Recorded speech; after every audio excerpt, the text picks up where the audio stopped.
Long ago in the land of Israel, there was a fierce battle brewing between the Israelites and their enemies, the Philistines.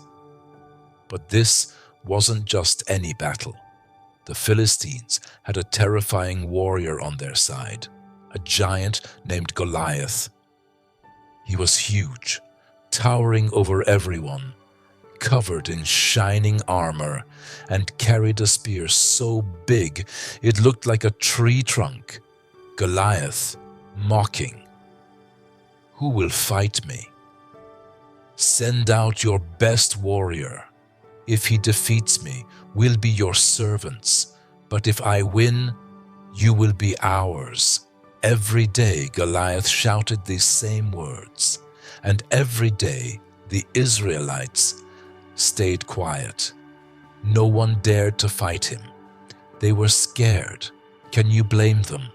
But one day, a young shepherd named David came to the camp. He wasn't a soldier. He had only come to bring food to his brothers. But when David heard Goliath's challenge, he couldn't believe it.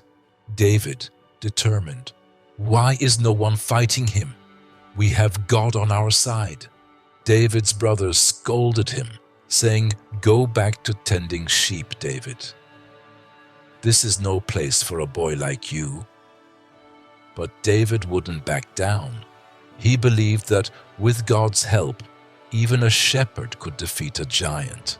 David went straight to King Saul and said something surprising. David boldly said, "I'll fight Goliath." King Saul looked at David. This boy? Fight a giant? It didn't make sense. But David wasn't scared. He had faced lions and bears while protecting his sheep, and he knew God had helped him then. He believed God would help him again.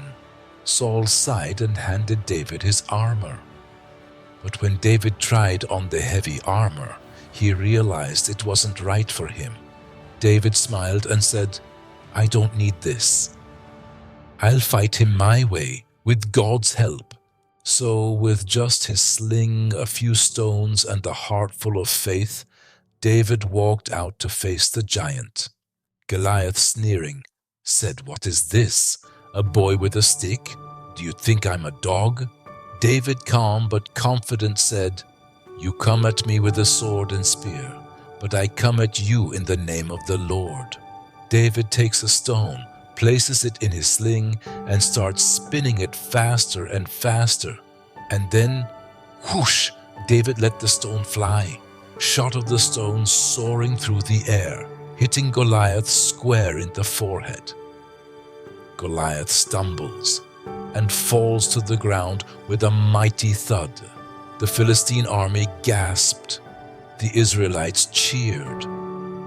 David had done it. He had defeated the giant with just a stone, and his faith in God